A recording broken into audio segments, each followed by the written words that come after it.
বাংলাদেশের সংস্কার কর্মসূচিতে যুক্তরাষ্ট্রের অব্যাহত সমর্থনের অঙ্গীকার। রোহিঙ্গা ইস্যুতে জাতিসংঘকে আন্তর্জাতিক সম্মেলনের প্রস্তাব ডক্টর ইউনূসের। হত্যা মামলায় সাবেক শিল্পমন্ত্রী নুরুল মজিদকে কারাগারে প্রেরণ। নতুন মামলায় আসামি সালমান, আনিসুল, পলক, দীপু মনি।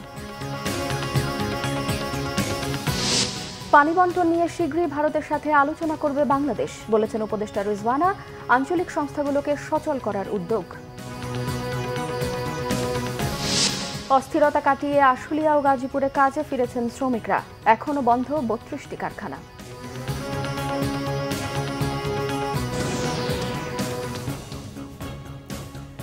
দেখছিলেন ক্রাউন সিমেন্ট সংবাদ শিরোনাম, এবারে বিস্তারিত। নির্বাচন, গণতন্ত্র সহ সব ধরনের কাজে ডক্টর মোহাম্মদ ইউনূসের নেতৃত্বাধীন অন্তর্বর্তীকালীন সরকারকে যুক্তরাষ্ট্রের পূর্ণ সমর্থনের কথা জানিয়েছেন মার্কিন প্রেসিডেন্ট জো বাইডেন। নিউ ইয়র্কে জাতিসংঘ সাধারণ পরিষদের অধিবেশনের ফাঁকে দুই নেতার দ্বিপক্ষীয় বৈঠক হয়। বৈঠকে ছাত্র জনতার গণ অভ্যুত্থানে রচিত হওয়া নবরূপে গণতন্ত্র ফিরে পাওয়া বাংলাদেশ পুনর্গঠনে সরকারের পাশে থাকার আশ্বাসও মার্কিন প্রেসিডেন্টের। এদিকে রোহিঙ্গা সংকট নিয়ে জাতিসংঘ সদর দফতরের উচ্চ পর্যায়ের বৈঠকে এই ইস্যুতে আন্তর্জাতিক সম্মেলন আয়োজনে জাতিসংঘ মহাসচিবের প্রতিও আহ্বান জানিয়েছেন ডক্টর ইউনূস। রোকনুজ্জামানের রিপোর্ট। অন্তর্বর্তীকালীন সরকারের প্রধান উপদেষ্টা অধ্যাপক মোহাম্মদ ইউনূস জাতিসংঘের সাধারণ পরিষদ অধিবেশনে যোগ দিতে যুক্তরাষ্ট্র সফরের প্রথম দিনেই মার্কিন প্রেসিডেন্ট জো বাইডেনের সঙ্গে বৈঠক করেন। জাতিসংঘ অধিবেশনের সাইডলাইনে এবারই প্রথম বাংলাদেশের কোনো সরকার প্রধানের সাথে বৈঠক করলেন মার্কিন প্রেসিডেন্ট। নিউ ইয়র্ক স্থানীয় সময় মঙ্গলবার অনুষ্ঠিত বৈঠকে বিগত সরকারের আমলে নিপীড়নের বিরুদ্ধে শিক্ষার্থীদের সাহসী ভূমিকা এবং বাংলাদেশ পুনর্গঠনে তাদের গুরুত্বপূর্ণ অবদানের কথা জো বাইডেনকে জানান প্রধান উপদেষ্টা। এ সময় মার্কিন প্রেসিডেন্ট জো বাইডেন নির্বাচন, গণতন্ত্র সহ যে কোনো ধরনের কাজে বাংলাদেশ সরকারের পাশে থাকার আশ্বাস দেন। জো বাইডেন বলেছেন যে তার ফুল সাপোর্ট আছে বাংলাদেশের প্রতি, বাংলাদেশের ইন্টারিম গভর্নমেন্ট, প্রফেসর ইউনূসের যে ইন্টারিম গভর্নমেন্টের প্রতি, এবং উনি জানতে চেয়েছেন কি কি সাপোর্ট লাগবে। বৈঠকে প্রধান উপদেষ্টা জুলাই বিপ্লব চলাকালীন এবং এর পরে বাংলাদেশি শিক্ষার্থীদের আঁকা ছবির অ্যালবাম মার্কিন প্রেসিডেন্টকে উপহার দেন। এ সময় যুক্তরাষ্ট্রের স্থানীয় সময় সকাল ৮টায় জাতিসংঘের সাধারণ পরিষদের ৭৯তম অধিবেশনে যোগ দেয়া বিশ্ব নেতাদের স্বাগত জানিয়ে সংবর্ধনার আয়োজন করেন সংস্থাটির মহাসচিব আন্তোনিও গুতেরেস। জাতিসংঘ সদর দপ্তরের উত্তর প্রতিনিধি লাউঞ্জে এই সংবর্ধনায় যোগ দেন ডক্টর মোহাম্মদ ইউনূস। এরপর কানাডার প্রধানমন্ত্রী জাস্টিন ট্রুডোর সাথেও সাইডলাইন বৈঠক করেন প্রধান উপদেষ্টা। বৈঠকে মোহাম্মদ ইউনূসের নেতৃত্বের প্রশংসা করে কানাডার প্রধানমন্ত্রী বাংলাদেশে প্রাতিষ্ঠানিক সংস্কারের ক্ষেত্রে সরকারকে সহযোগিতার আশ্বাস দেন। পূর্ববর্তী সরকার দেশের প্রতিষ্ঠানগুলোকে কিভাবে ধ্বংস করেছিল সেই বিষয়টি কানাডার প্রধানমন্ত্রীর কাছে তুলে ধরার পাশাপাশি বাংলাদেশি শিক্ষার্থীদের আরও বেশি ভিসা দেওয়ার আহ্বান জানান ডক্টর মোহাম্মদ ইউনূস। ইতালির প্রধানমন্ত্রী জর্জিয়া মেলোনি, পাকিস্তানের প্রধানমন্ত্রী শাহবাজ শরীফ, IMF এর ব্যবস্থাপনা পরিচালকের সাথেও বৈঠক করেন প্রধান উপদেষ্টা। এছাড়া রোহিঙ্গা সংকট নিয়ে জাতিসংঘের সদর দপ্তরে প্রধান উপদেষ্টার সাথে উচ্চ পর্যায়ের কর্মকর্তাদের বৈঠক হয়। বৈঠকে মিয়ানমারের জাতিসংঘের মহাসচিবের বিশেষ দূত, শরণার্থী বিষয়ক হাই কমিশনার উপস্থিত ছিলেন। এখানে প্রধান উপদেষ্টা রোহিঙ্গা ইস্যুতে একটি আন্তর্জাতিক সম্মেলন আয়োজনের জন্য জাতিসংঘ মহাসচিবকে আহ্বান জানান।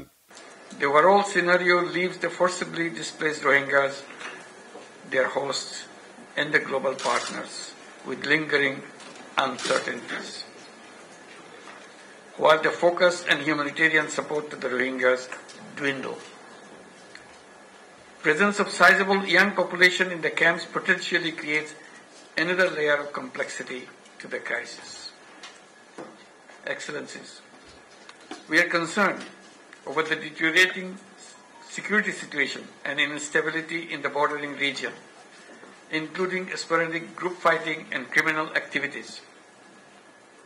Our law enforcement agencies and people, together with the international community, have so far been able to maintain peace and stability in the camps. So the crisis in Rakhine State merits careful revisit. Creating an inclusive society in Myanmar is key, where all ethnic communities can live in peace and harmony. All international, regional and national actors, including UN Security Council, ASEAN and other friends of Myanmar, need to acknowledge and incorporate in it their approach. এছাড়া new ইয়র্কে Clinton ফাউন্ডেশনের অনুষ্ঠানেও যোগ দেন অন্তর্বর্তীকালীন সরকারের প্রধান উপদেষ্টা অধ্যাপক মোহাম্মদ ইউনূস। পরে জাতিসংঘে বাংলাদেশের সদস্যপদ লাভের 50 বছর পূর্তি উপলক্ষে আয়োজিত meet the friends of Bangladesh অনুষ্ঠানেও যোগ দেন প্রধান উপদেষ্টা। রকুনুজ্জামান, বাংলা ভিশন, ঢাকা। অভিন্ন নদীর ন্যায্য হিস্যা পেতে আন্তর্জাতিকভাবে জোরালো ভূমিকা রাখার কথা জানিয়েছেন পানি সম্পদ মন্ত্রণালয়ের উপদেষ্টা সৈয়দা রিজওয়ানা হাসান।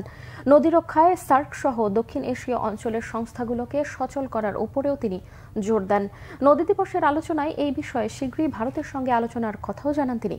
সভায় নদীর স্বাস্থ্য ঠিক না থাকলে দেশের স্বাস্থ্য ঠিক থাকবে না বলে জানালেন নদী গবেষকরা। মামুন আব্দুল্লাহ রিপোর্টে বিস্তারিত। গরমকালে খরা আর বর্ষায় বন্যা প্রকৃতির স্বাভাবিক প্রবণতা হলেও বাংলাদেশের অতিমাত্রায় ভোগান্তির জন্য প্রতিবেশী দেশের সহযোগিতার অভাবকেই দায়ী মনে করে এদেশের মানুষ। সম্প্রতি ফেনী, নোয়াখালী, লক্ষ্মীপুরে বন্যার তাণ্ডবে দুর্ভোগের শিকার হয় পানিবন্দী লাখ লাখ মানুষ। পরিসংখ্যানে দেখা যায় প্রাকৃতিক বিপর্যয়ে প্রতিবছর খরায় ক্ষতি ২,৭৩৪ কোটি টাকা এবং বন্যায় ক্ষতি ৩০,০০০ কোটি টাকা। এমন বাস্তবতায় নদী দিবসের আলোচনায় উঠে আসে এই সমস্যার নানা কারণ। জলবায়ু পরিবর্তনের প্রভাবের সাথে সাথে ভারতের সঙ্গে অভিন্ন নদীর ৫৪টিতেই দেওয়া বাঁধ বেশ ভূমিকা রাখছে এদেশের বন্যা খরাজনিত ক্ষয়ক্ষতির পেছনে। গবেষকরা বলছেন ৬০-এর দশকে ৭৫০ নদী ছিল বাংলাদেশে, বর্তমানে তা কমতে কমতে দাঁড়িয়েছে ২৩০-এ। বাংলাদেশের নদী এবং নদী ব্যবস্থা নিয়ে যতটুকু আমাদের নলেজ আছে, enough knowledge, we have enough scientific knowledge, but the solution is political. Hydro ডিপ্লোমেসির সাথে যারা হাইড্রো ইনভেস্টমেন্ট করবেন তাদেরও কনসেন্ট নিতে হবে। চায়নাকে আমাদেরকে এখানে আনতে হবে প্রয়োজনে, ভুটানকে এখানে প্রয়োজনে আনতে হবে, ভারতকে প্রয়োজনে এখানে আনতে হবে।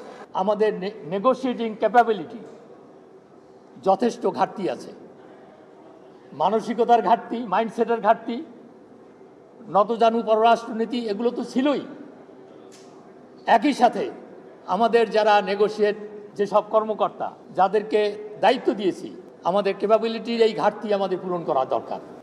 এবার অভিন্ন নদীতে ন্যায্য হিস্যা পেতে অন্তর্বর্তী সরকার জোরালো ভূমিকা রাখবে জানালেন পরিবেশ, বন ও জলবায়ু পরিবর্তন এবং পানি সম্পদ মন্ত্রণালয়ের উপদেষ্টা রিজওয়ানা হাসান।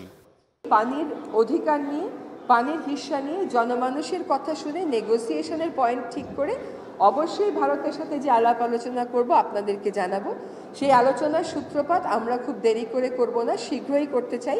অভিন্ন নদীতে বাংলাদেশের অধিকার রক্ষায় যত স্পষ্টভাবে, যত জোরালোভাবে সকলকে জানিয়ে, সকলকে সম্পৃক্ত করে আলোচনার প্রক্রিয়া শুরু করা যায় তা আমরা অবিলম্বে শুরু করব। নদী বিশেষজ্ঞরা বলছেন ভারতের উজানে বাঁধ দেওয়ায় হারিয়ে যাচ্ছে বাংলাদেশের নদ নদী।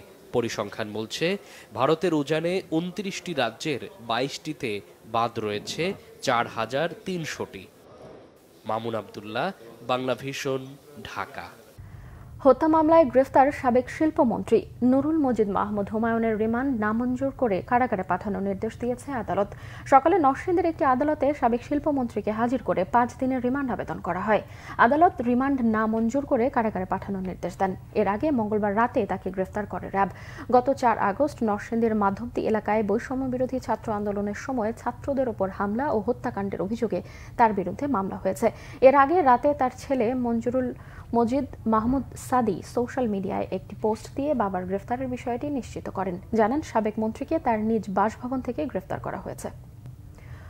নতুন আরেক হত্যা মামলায় সালমান এফ রহমান, আনিসুল হক, দীপুমণি, জুনায়েদ আহমেদ পলককে গ্রেফতার দেখিয়েছে আদালত। রাজধানীর বাড্ডা থানায় হাফিজুল হত্যা মামলায় তাদের আসামি করা হয়েছে। সকালে ঢাকার সিএমএম আদালতে সাবেক আইনমন্ত্রী আনিসুল হক, সাবেক শিক্ষামন্ত্রী ডক্টর দীপুমণি ও সাবেক আইসিটি প্রতিমন্ত্রী জুনায়েদ আহমেদ পলক এবং শেখ হাসিনার বেসরকারি শিল্প উপদেষ্টা সালমান এফ রহমানকে আদালতে হাজির করে পুলিশ। বাড্ডা থানায় হাফিজুল হত্যা মামলায় তাদের আসামি করতে আদালতে আবেদন করে পুলিশ। ৪ জনের মধ্যে আনিসুল হক ও Salman F Rahman New Market থানার হত্যা মামলায় আসামি হয়ে কয়েক দফা পুলিশ হেফাজতে ছিলেন।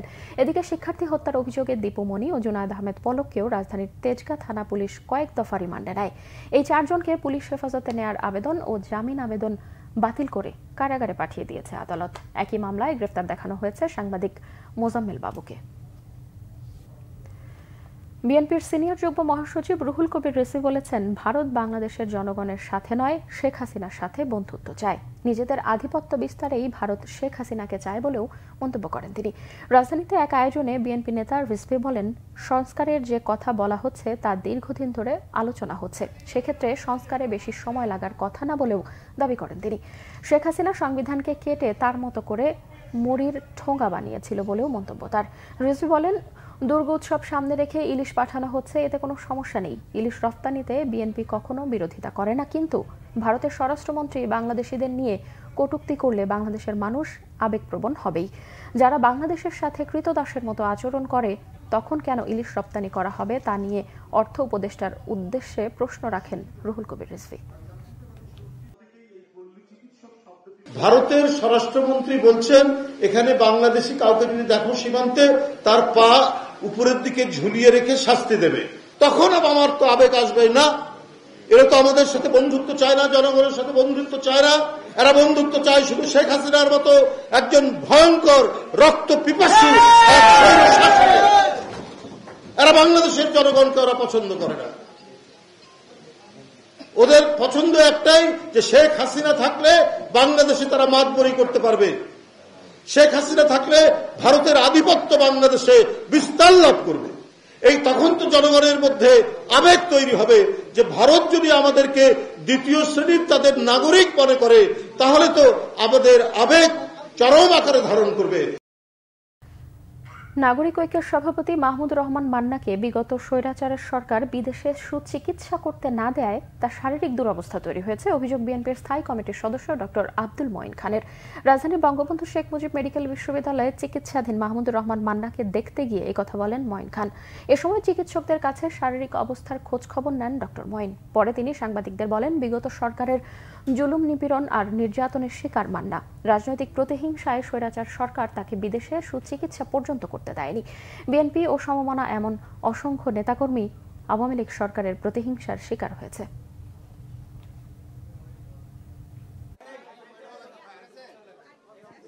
সঙ্গে চিকিৎসকরা রয়েছেন, তারা বিখন করেছেন, পরীক্ষা নিরীক্ষা করেছেন। মানুষের যে মৌলিক অধিকার, সেই মৌলিক অধিকারগুলো মানুষের ফিরিয়ে দিতে হবে। 10 বছর আগে তাকে কি ধরনের জঘন্য অত্যাচার এবং জুলুমের শিকার হতে হয়েছিল, তখনও কিন্তু তাকে চিকিৎসার জন্য বন্দি অবস্থায় এখানে আনা হয়েছিল। এবং আজকে দুঃখের সঙ্গে সেটা পুনরুল্লেখ করতে হয় যে সেদিন তাকে কোনো চিকিৎসা দেয়া হয় নাই। নিয়ন্ত্রণে আসছে না ডেঙ্গু পরিস্থিতি, প্রতিদিনই বাড়ছে ডেঙ্গু রোগীর সংখ্যা। দর্শক, এই খবর সংগ্রহে মুগদা জেনারেল হাসপাতালে আছেন আমাদের সহকর্মী শুভ মাহফুজ। সরাসরি কথা বলবো তার সাথে। শুভ, হাসপাতালে কতজন ডেঙ্গু রোগী ভর্তি আছেন এবং ডাক্তাররা কি বলছেন?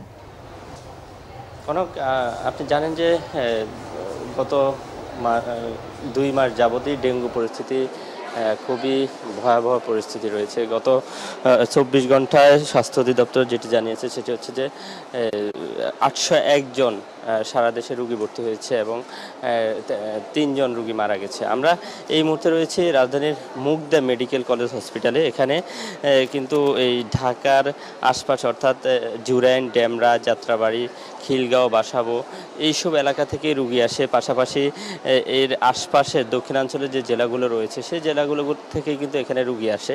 এই মুগদা হসপিটালটি 500 শয্যা বিশিষ্ট হলো। এখানে বর্তমানে রোগী ভর্তি রয়েছেন 993 জন। এর মধ্যে শুধুমাত্র ডেঙ্গু রোগী রয়েছে 93 জন বর্তমানে এখানে চিকিৎসা নিচ্ছে।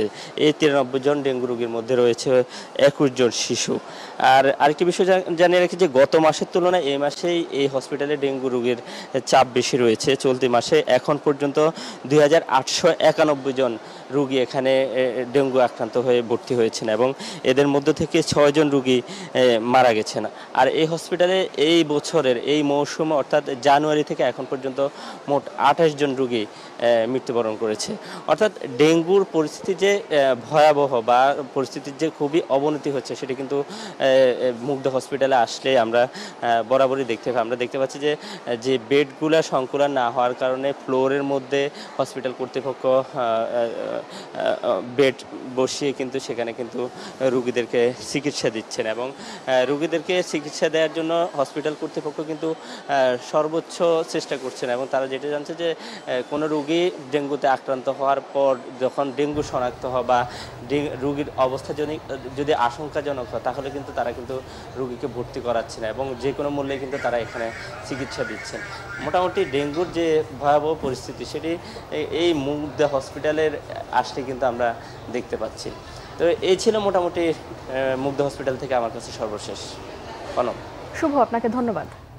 আশুলিয়া ও গাজীপুরের বন্ধ থাকা কারখানাগুলোর বেশিরভাগই খুলে দেওয়া হয়েছে। কাজ শুরু করেছেন পোশাক শ্রমিকেরা। সকাল থেকেই কারখানাগুলোতে কাজে যোগ দিয়েছেন শ্রমিকরা। শিল্প পুলিশ জানায় এখনও 14টি কারখানা অনির্দিষ্টকালের জন্য বন্ধ রয়েছে আর 6টি কারখানায় সাধারণ ছুটি ঘোষণা করেছে মালিকপক্ষ। এছাড়াও প্রায় সব কারখানাই খোলা রয়েছে। খুলে দেওয়া কারখানাগুলোর মধ্যে অনন্ত গার্মেন্টসের 139 জন শ্রমিককে সাময়িকভাবে বরখাস্ত করেছে কর্তৃপক্ষ।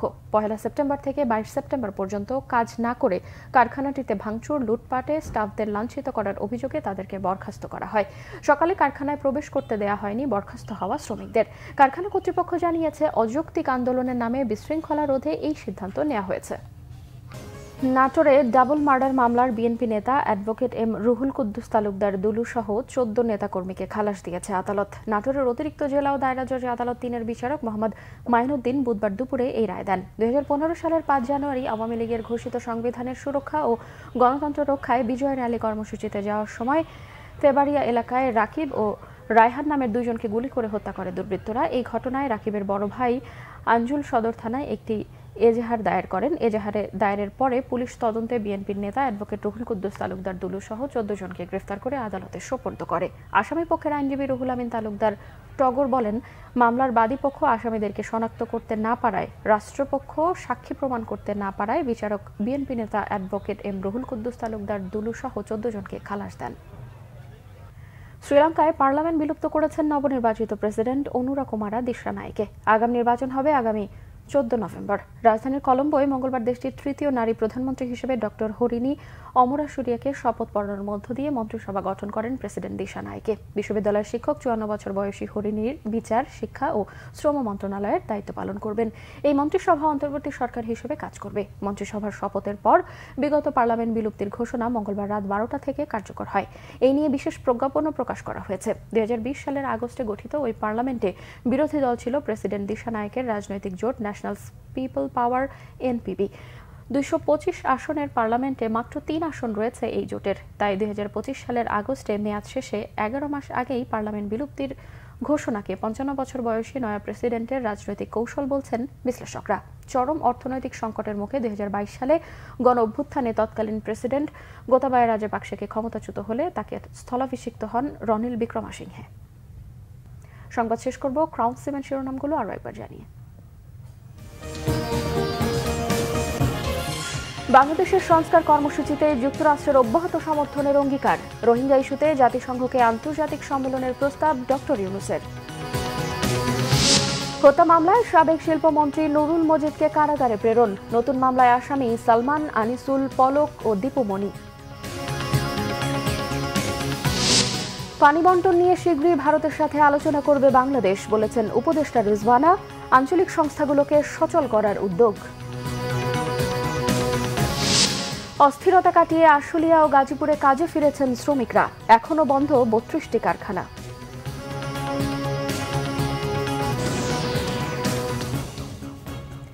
এই ছিল এখনকার মতো। পরের সংবাদ বিকেল 4টায়। এর আগে দুপুর 3টায় রয়েছে নিউজ টপ 10 দেখার আমন্ত্রণ রইল। এছাড়াও বাংলাভিশন সংবাদ ও সংবাদ সংশ্লিষ্ট অনুষ্ঠান দেখতে ভিজিট করুন www.bvnews24.com ও facebook.com/banglavishnnews এবং সাবস্ক্রাইব করুন youtube.com/banglavishnnews।